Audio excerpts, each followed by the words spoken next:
Welcome to the 1 Minute Apologist. We interview the world's leading apologists to provide credible answers to curious questions.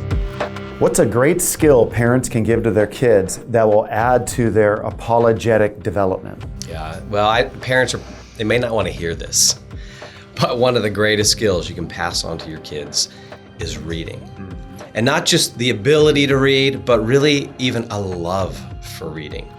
Look, I think there's a reason why God gave us His Word in written form and didn't wait to put it on a DVD, right? Writing and reading does something to the structure of our minds, to develop our minds, to help us to think well and to think clearly, and so that we can apprehend the truth more effectively. And so one of the best things that we can do for our kids is teach them to read and to love to read.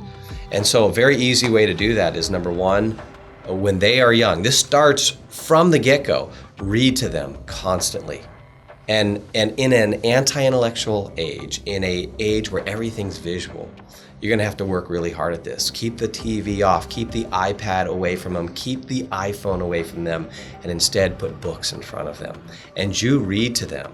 Read to them all the time. Read to them when, in the morning when those little kids wake up. Read to them in the evening before they go to bed. So you read to them, and then eventually they can read, so then they read to you, and you read with them.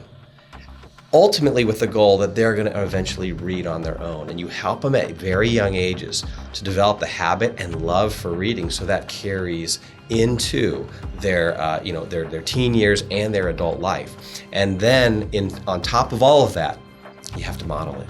You've got to be a reader yourself. And if we can teach our young people to read, that will be one of the greatest things to help them in their apologetic development, so that they can think well, and they'll also be able to then read the stuff that we eventually want them to read and what they need to read.